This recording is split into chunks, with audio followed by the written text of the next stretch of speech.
నిజం చెప్పాలంటే నేను ఒక దుర్మార్గపు తల్లిని అనుకోండి. నాలాంటి తల్లి ఈ కాలంలో కానీ ఏ కాలంలో కానీ ఉండదు. ఎంతో అహంకారంతో, డబ్బు గర్వంతో నా కన్న కొడుకును, నా పేరు బంధాన్ని దూరం చేసుకున్నాను సార్.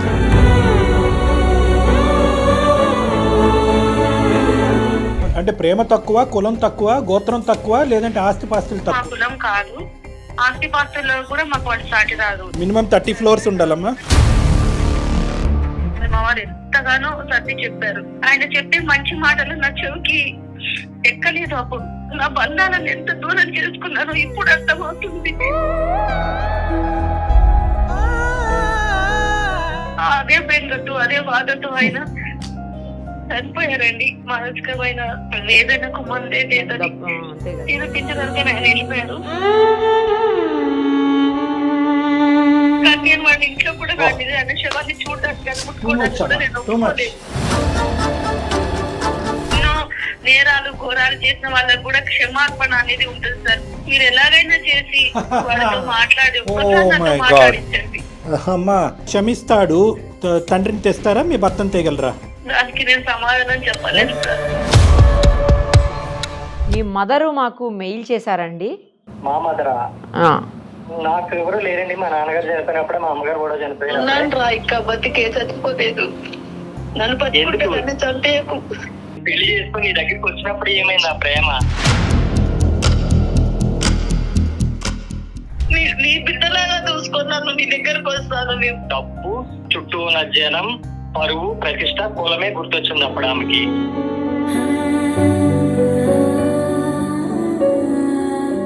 ఒంటరి జీవితాన్ని బతుకుతుంది. కొడుకు లేడు, కోళ్ళు లేడు, మనవడు లేడు, దిక్కు లేదు, దివానా లేదు, ఏమీ లేదు. ఉన్నప్పుడు నేను ఫోన్ చేసి చెప్తే ఆ కులం తక్కువ దాని కడుపులో పుట్టినవాడు నా మనవడే కాదు, నాకు నాకు వారసులే కాదు అని అడిగింది ఆమె.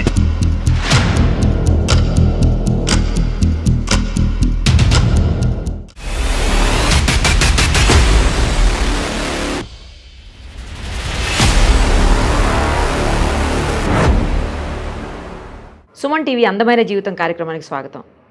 ప్రస్తుతం మనతో పాటు ఉన్నారు ప్రముఖ సైక్రాటిస్ట్ డాక్టర్ కళ్యాణ్ చక్రవర్తి గారు. డాక్టర్ గారు నమస్తే. ఇది ఒక డిఫరెంట్ స్టోరీ సార్. తల్లికి ఒక కొడుక్కి సంబంధించినటువంటి వ్యవహారం. పూర్తి డీటెయిల్స్ ఆమెను అడిగి తెలుసుకుందాం. తప్పకుండా మేడం. ఆమె పేరు వచ్చేసి భానుమతి గారు సార్. మేడం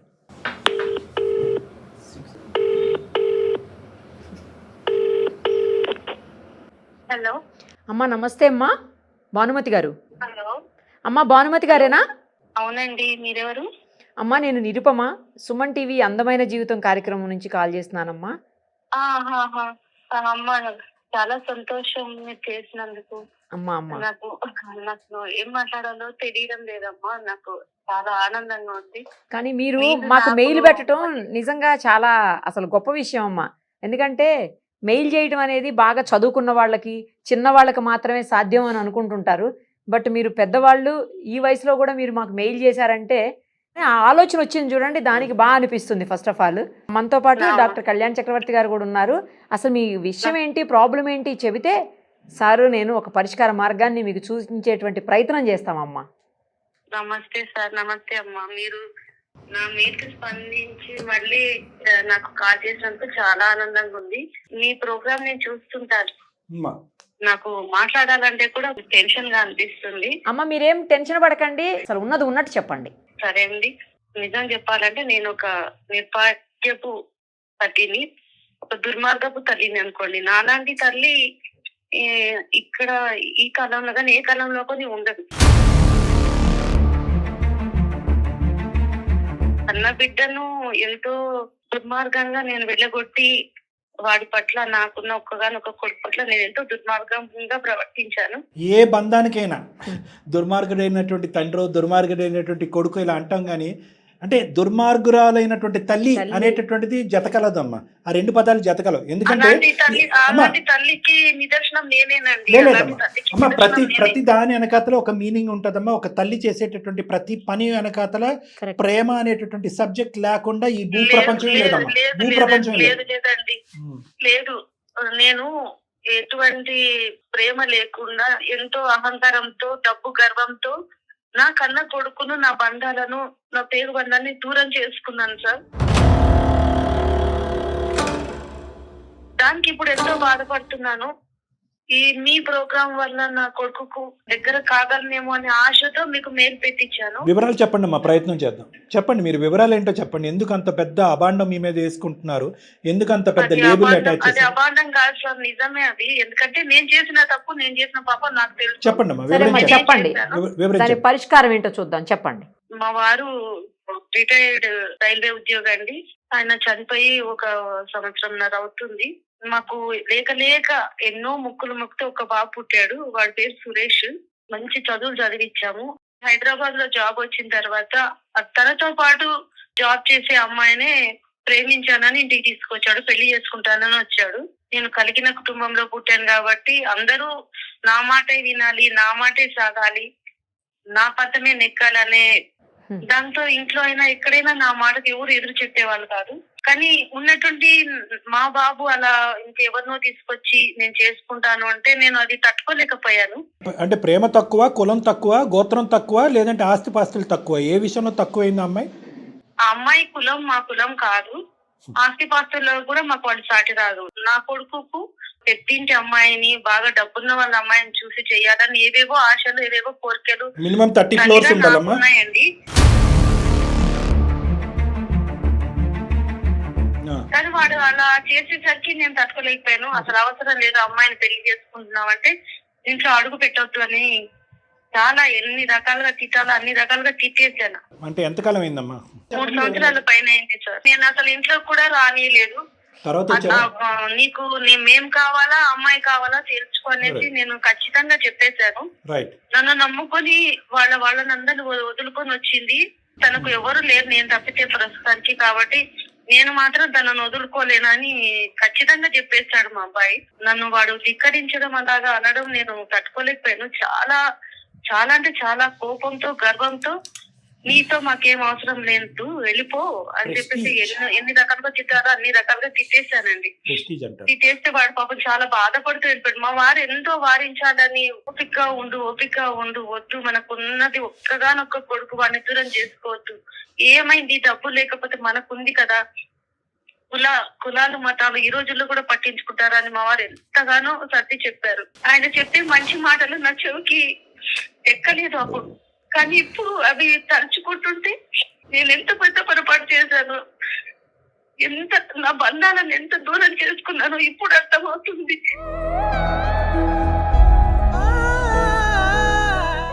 బాధపడకండి. చెప్పండి, విషయం ఏంటో చెప్పండి, బాధపడకండి. మా బాబు వెళ్ళిపోయిన తర్వాత మా వారు తట్టుకోలేకపోయారు. అదే బెంగతో, అదే బాధతో ఆయన చనిపోయారండి.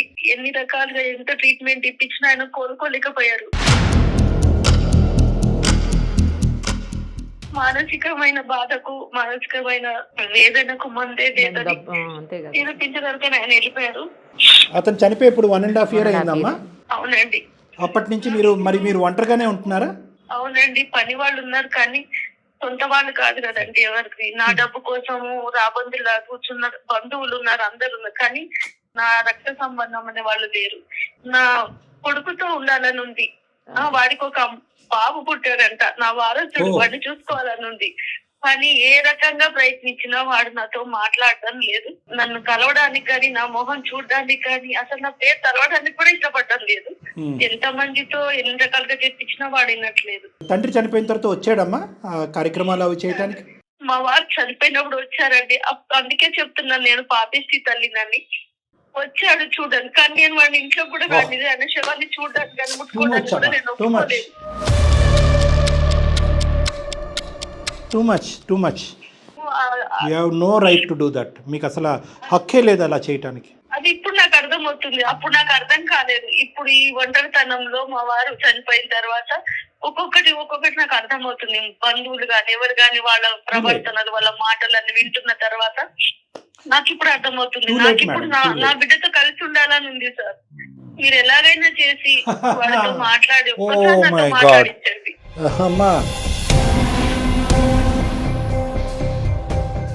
దేనికన్నా కూడా ఒక హద్దు పద్దు ఉంటుందమ్మా. Too late. ఒక్కసారి ఇప్పుడు ఎన్నో నేరాలు, ఘోరాలు చేసిన వాళ్ళకు కూడా క్షమాపణ అనేది ఉంటుంది సార్. నేను కన్న తల్లిని, నేను క్షమించమని అడుగుతున్నాను. ఒక్కసారి కన్న తల్లి అని వాడు పెద్ద, నేను పెద్దదాన్నైనా బుద్ధిలో చిన్నదాన్ని అయిపోయాను.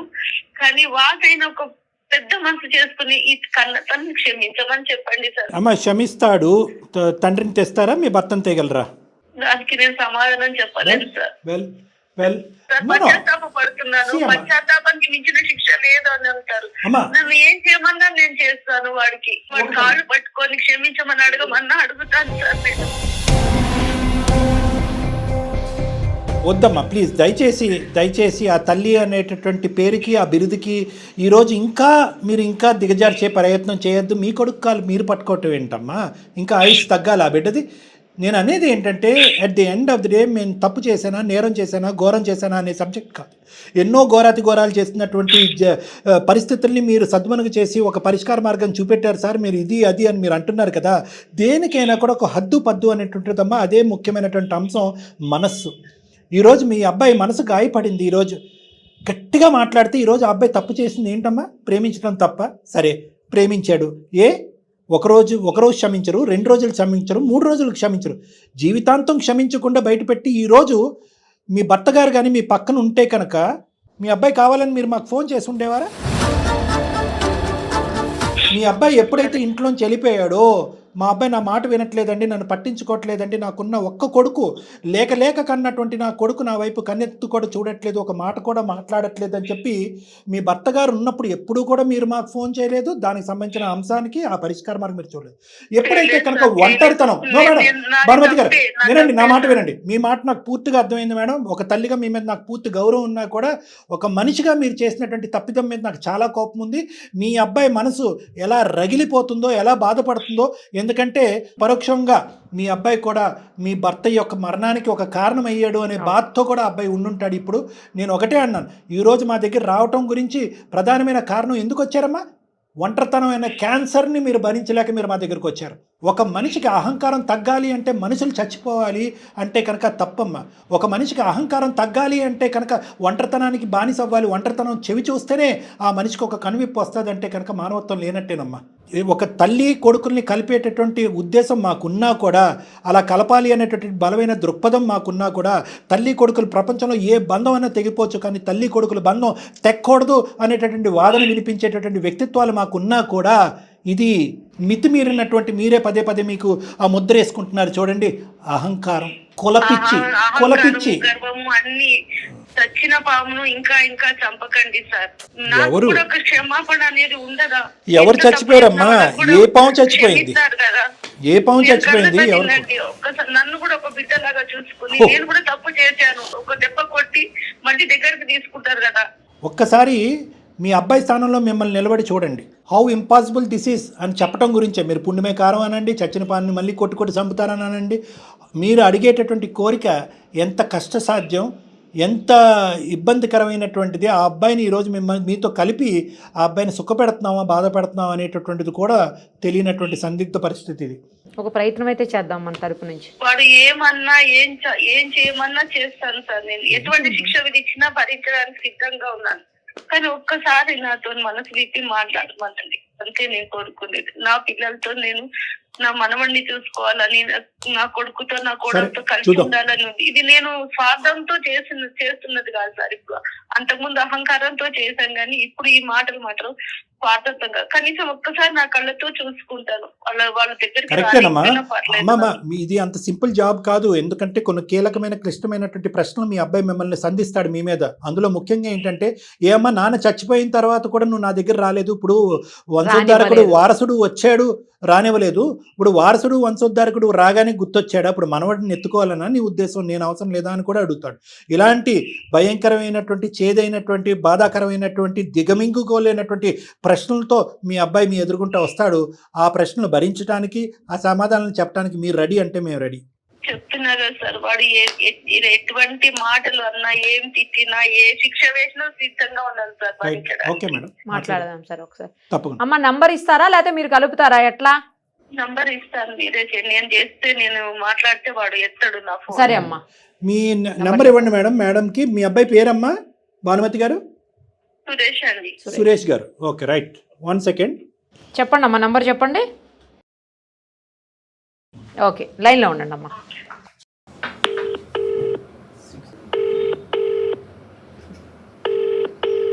హలో సురేష్ గారేనా అండి?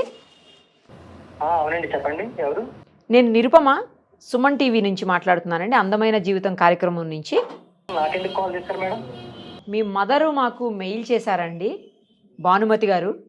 మా మదరా? ఆ, నాకు ఎవరు లేరండి. మా నాన్నగారు చనిపోయినప్పుడే, మా అమ్మగారు కూడా చనిపోయినప్పుడే. నాకు ఎవరు లేరండి. నా వైఫ్, నేను అంతే. సురేష్ గారు, మీ మదర్ కూడా లైన్లోనే ఉన్నారు, దయచేసి అలా మాట్లాడకండి. అయ్యో, అలాంటి వాళ్ళు ఎవరు లేరే మేడం నాకు. ఆవిడ కూడా లైన్లోనే ఉన్నారండి, ఒక్కసారి మనతో పాటు. ఇంకా బతికే చచ్చిపోలేదు. నన్ను పట్టుకుంటే చంపేయకు. నీకు డబ్బు ఉంది, కులం ఉంది, నీ చుట్టుపక్కల వాళ్ళు ఉన్నారు, వాళ్ళే ఉన్నారు కదా. నేనెందుకు నీకు? నీకు కొడుకొద్దు, కోడలొద్దు, మనవడొద్దు. నీకు డబ్బు ఉంది కదా, నీ డబ్బుతోనే పడచ్చు. నాకు బుద్ధి వచ్చిందిరా, అవన్నీ చూసుకుని అమ్మను కాదురా ఇప్పుడు. అవన్నీ పోయి, ఆ గర్వం అన్ని అడిగిపోయి, ఏం లేకుండా మీ ప్రేమ కోసం మాట్లాడిపోతున్నాను. నేను పెళ్లి చేసుకొని వచ్చినప్పుడు నన్ను కట్టుబట్టలతో బయటకు తరిమేస్తావు నువ్వు. నాన్న చనిపోయినప్పుడు కూడా నువ్వు నన్ను చూడడానికి కూడా రానివ్వలేదు, ఆయన కార్యక్రమాలు కూడా నన్ను చేయనివ్వలేదు. నువ్వు పెద్ద మనుషులందరూ వచ్చి చెప్పిన తర్వాత, నిన్ను తిట్టిన తర్వాత నువ్వు అది కూడా చేయనిచ్చావు. అది కూడా అయిపోయాక నన్ను గడప కూడా తొక్కనివ్వలేదు. అటు నుంచి అంటే నేను ఇంటికి వెళ్ళిపోయినా ఒక అనాథలాగా. అలా అయితే నేను అనాథలాగా వెళ్ళిపోయినా నేను అలానే బ్రతుకుతా, నా భార్య, నా పిల్లవాడితో. నాకు నువ్వు అవసరం లేదు ఇప్పుడు. నాకు అలాంటి వాళ్ళు ఎవరు లేరు మేడం, నాకు ఎవరు అవసరం లేదు కూడా. నాకు ఎవరితోటి సురేష్ గారు మనతో పాటు డాక్టర్ కళ్యాణ్ చక్రవర్తి గారు ఉన్నారు, ఒక్కసారి సార్ మీతో మాట్లాడతారండి. కళ్యాణ్ చక్రవర్తి అయితే ఏంటి, ఎవరికి అతనికి ఎవరు నాన్న, నేను నీ స్థానంలో నిలబడే ఇప్పుడు వరకు మీ అమ్మగారితో మాట్లాడాను. ఒకే ఒకరు కేవలం మా గురించి ఒక 2 నిమిషాలు టైం కేటాయించినా నిన్నేమి ఇక్కడ బలవంతం చెయ్యం. ఎందుకంటే కనుక ఈరోజు ఈ ప్రోగ్రాం చూసేటటువంటి ప్రేక్షకులు, వినేటటువంటి ప్రేక్షకులు ఎవరన్నా ఉంటే కనుక బహుశా చరి సమానంగా ఉంటారేమో అని అనిపిస్తుంది ఈ సబ్జెక్ట్కి. కొంతమంది తల్లే కదా క్షమించండి అని కొంతమంది మాట్లాడితే, అరే కొడుకు బాధను అర్థం చేసుకోవాలన్నటువంటి తల్లి కూడా తల్లేనా, తండ్రి యొక్క ఆఖరి చూపు చూడనివ్వకుండా అడ్డుపడేటటువంటి తల్లి కూడా తల్లేనా అనేటటువంటిగా మాట్లాడేటటువంటి 2 స్కూల్స్ ఉంటాయి ఇక్కడ. కాబట్టి నేను మాట్లాడే ప్రతి మాట, తీసుకునేటటువంటి ఆఖరి నిర్ణయం చాలా సెన్సిటివ్గా, జాగ్రత్తగా తీసుకోవాల్సినటువంటి అవసరం ఉంది. నేను కానీ నిరుపమ మేడం గారు, దయచేసి నేను ఏమంటున్నానంటే ఎవరి ఇంగితానికి అది వదిలేద్దాం. కర్మసిద్ధాన్ని నమ్ముకుంటే కనుక కర్మసిద్ధాంతానికి వదిలేద్దాం.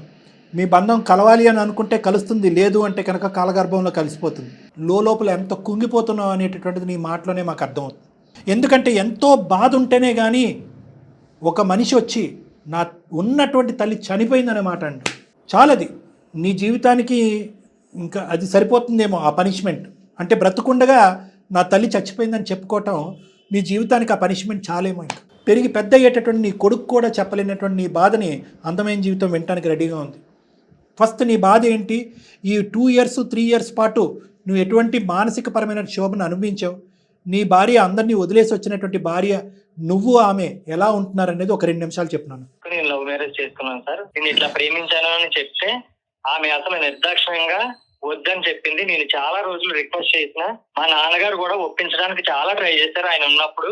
అసలు ఎవరి మాట వినలేదు ఆమె. అప్పుడు ఆమెకి డబ్బు, నా గర్వం, డబ్బు, చుట్టూ ఉన్న జనం, పరువు, ప్రతిష్ట, కులమే గుర్తొచ్చింది అప్పుడు ఆమెకి.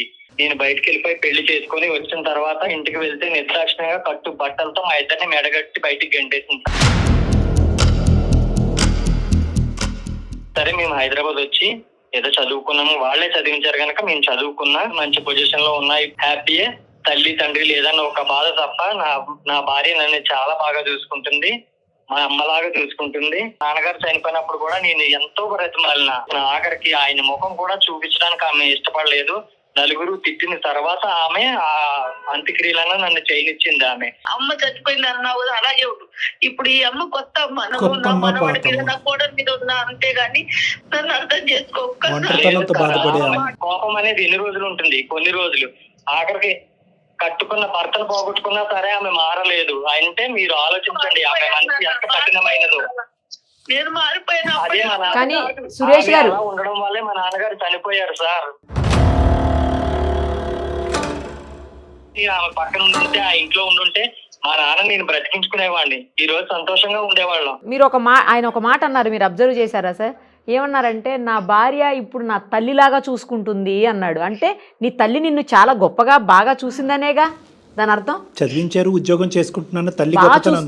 నా తల్లిలాగా చూసుకుంటుంది నా భార్య అంటున్నాడు. ఎన్నో పూజలు చేసి ఎందరో దేవుళ్ళకు మొక్కినప్పుడు మొక్కిన తర్వాత పుట్టిన వాడివిరా నువ్వు. నీ మీద నాకు ఎంతో ప్రేమ ఉంది. అయినా పెళ్లి చేసుకుని నీ దగ్గరికి వచ్చినప్పుడు ఏమైంది ఆ ప్రేమ? నా తండ్రి చనిపోయినప్పుడు ఏమైంది ఆ ప్రేమ? ఈ రోజు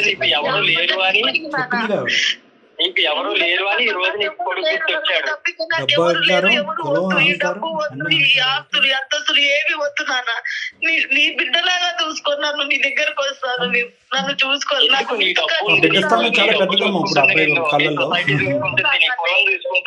కోడలు నా మనవడు వీళ్ళందరితో కలిసి నేను ఉండాలి. తన ఫ్యామిలీని అంతని వదిలేసుకుని మనల్ని నమ్ముకొని వచ్చింది నాతో పాటు. తనని ఎన్ని మాటలు అన్నావు, తన పొలం గురించి ఎన్ని తిట్టావు. సరే సురేష్ అమ్మా ఒక్క నిమిషం.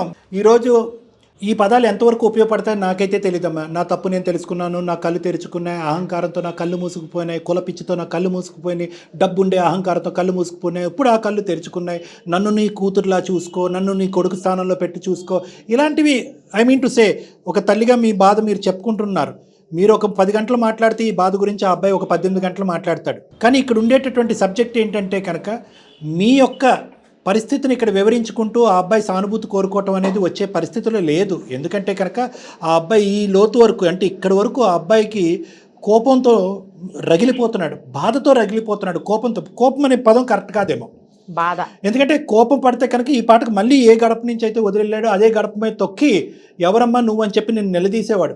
లేదంటే తండ్రి చనిపోయిన తర్వాత నా షేర్ ఆఫ్ ఆస్తి ఏది అనేటటువంటి అడిగుండేవాడు.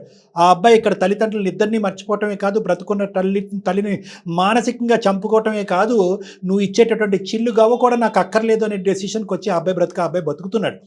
కాబట్టి ఈరోజు మీ పరిస్థితి ఏంటి, మీరు ఎంత భయంకరంగా ఉందనేది చెప్పవలసినటువంటి బాధ్యత మీద ఉంది.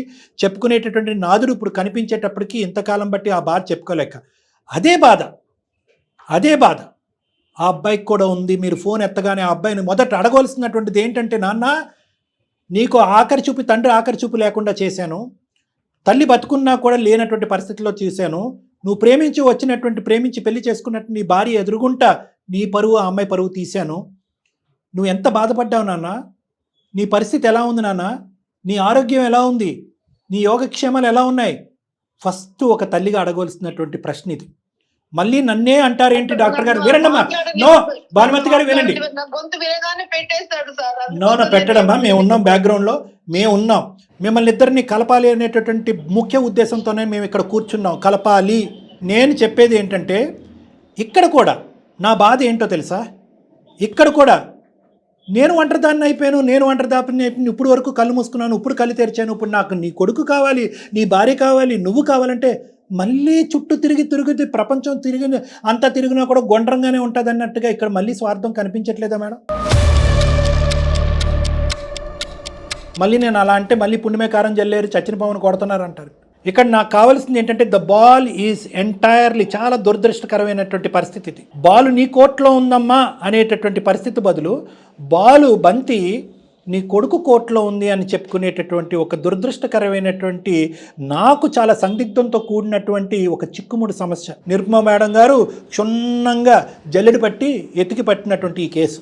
నేను ఒకటే చెప్తున్నాను సురేష్, మీ అమ్మగారు మీ కాలమే పడినా, మిమ్మల్ని పాలాభిషేకం చేసినా, మొత్తం ఆస్తి అంతా తీసుకొచ్చి మీ కళ్ళెదురుగుంట పట్టినా, ఏం చేసినా కూడా ఒక్క పచ్చి నిజం ఏంటంటే కనుక చనిపోయినటువంటి మీ తండ్రి గారు తిరిగిరారు.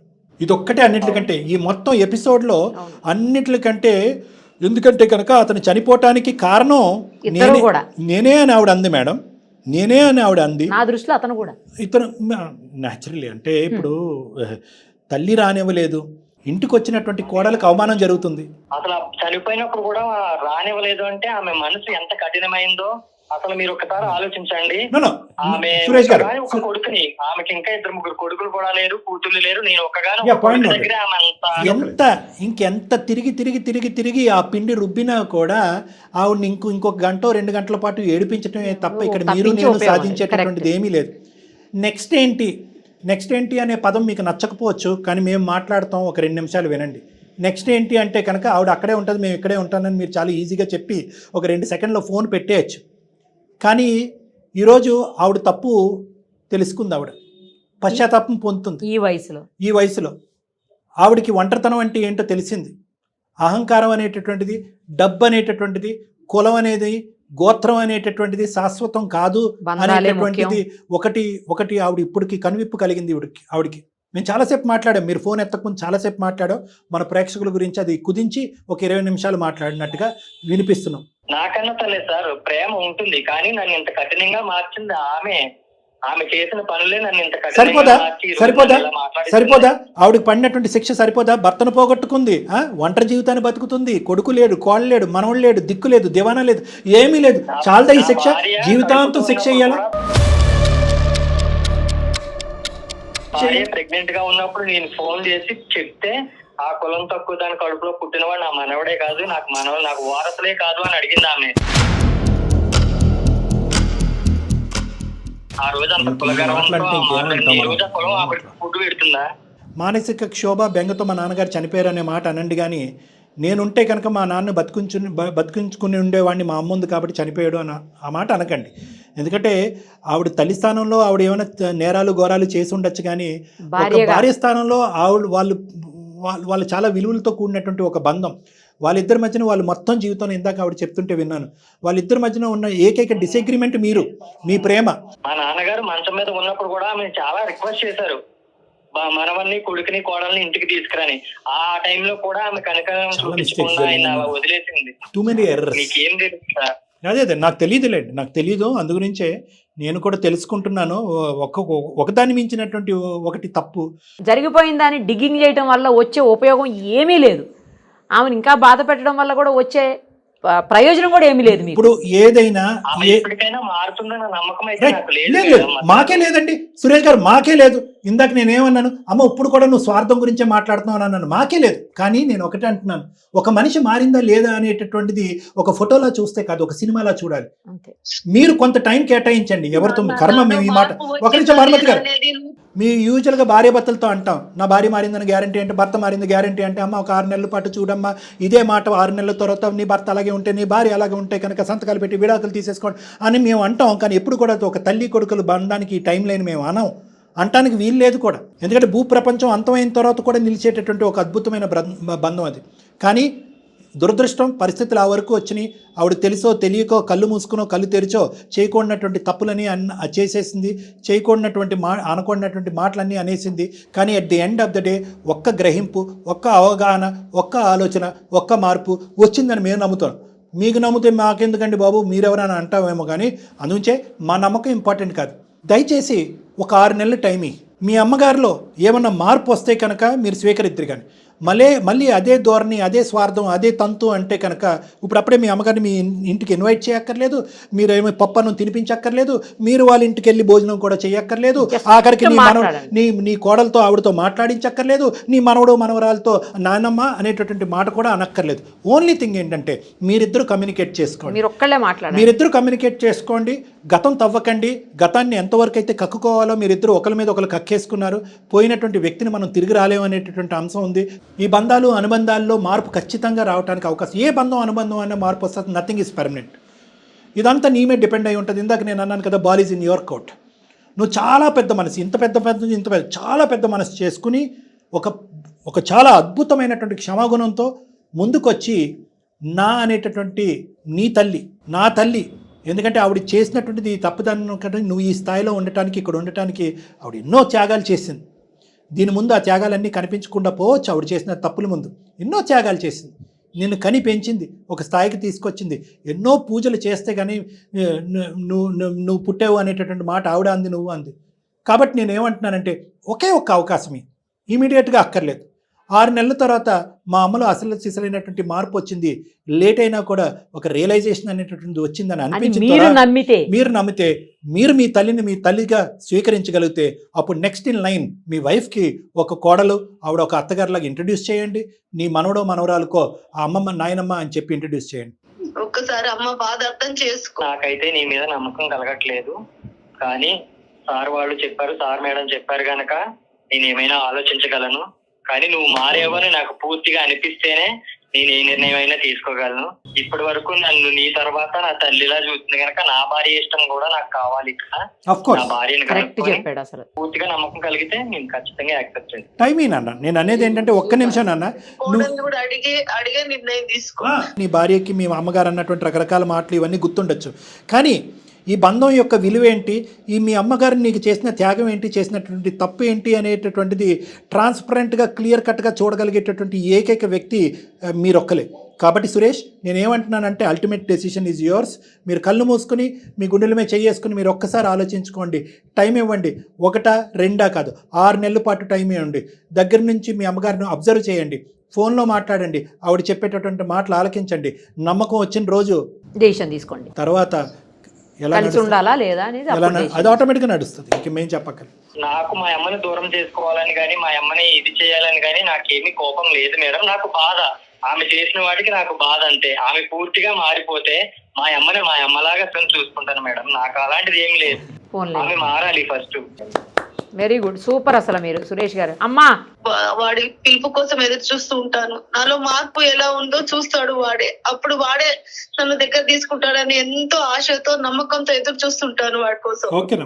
వెరీ గుడ్, సూపర్ అమ్మా. Thank you. రైట్ అమ్మా, థ్యాంక్ యూ మేడం. కానీ అసలు అతని మనసు బలంగా గాయపడింది సార్, అందులో డౌట్ లేదు. ఇంకోటి ఏంటంటే తల్లి అనేటటువంటి ఒక బంధం మీద ఇన్ని మచ్చలు పట్టడం అనేది, ఒకేసారి ఇన్ని మచ్చలు పట్టడం అనేది, ఒక మచ్చ మనం తుడుస్తుంటే అబ్బాయి ఇంకో మచ్చ చూపెడుతున్నాడు. తండ్రి చనిపోవటం, లేదంటే కోడలను అంటాము, కులం మీద మాట్లాడటము, ఇవన్నీ కూడా ఇన్ని మచ్చలు వచ్చేటప్పటికి ఏంటంటే మనకు ఒక సందిగ్ధ పరిస్థితి వచ్చింది. ఒక తల్లి అనే ప్రేమని, ఆ బంధాన్ని కాపాడాలి. ఇంకో పక్క నుంచి ఏంటంటే ఈవిని క్రూరంగా చూపెట్టకుండా ఆ అబ్బాయికి ఏ యాంగిల్లో చూపెట్టాలో ఆ యాంగిల్లో చూపెడితేనే ఆ అబ్బాయి మనసు కరుగుతుంది. బహుశా ఏంటంటే ఈరోజు ఆవిడ ఈమెయిల్ పంపించి ఆనందించలేదు, ఈ ప్రాబ్లంకి చెప్పుకోవటానికి ఒక వేదికను కల్పించినందుకు ఆ అబ్బాయి హ్యాపీగా ఫీల్ అవుతాడు. లేదంటే 2 సెకండ్లో ఫోన్ పెట్టేసి ఉండేవాడు అబ్బాయి. హీఈస్ హ్యాపీ దట్ ఇప్పటికైనా ఒక మార్పుతో కూడినటువంటి, ఎందుకంటే ఏ కొడుకు ఒక తల్లిని ఆ స్థానంలో పెట్టి ఆస్వాదించి బ్రతకగలడు మేడం? అనుక్షణం గుచ్చేదు. ఇప్పుడు భార్యాభర్తలు వాళ్ళు హ్యాపీగా ఉన్నారు కాబట్టి సరిపోతుంది. ఏమన్నా డిఫరెన్స్ వచ్చింది అనుకోండి, ఆ అమ్మాయి అనదు మీ అమ్మ అంతే నువ్వు అంతే అనేది. సో అతను ఒక సొల్యూషన్ ఎతుకుతున్నాడు. ఒక మార్పుతో కూడినటువంటి ఒక తల్లితో వెతికాడు. ఆఖరికి ఆ మార్పు ఈ రోజు కనిపించినట్టే కనిపించింది మనకి. చూద్దాం. Thank you so much.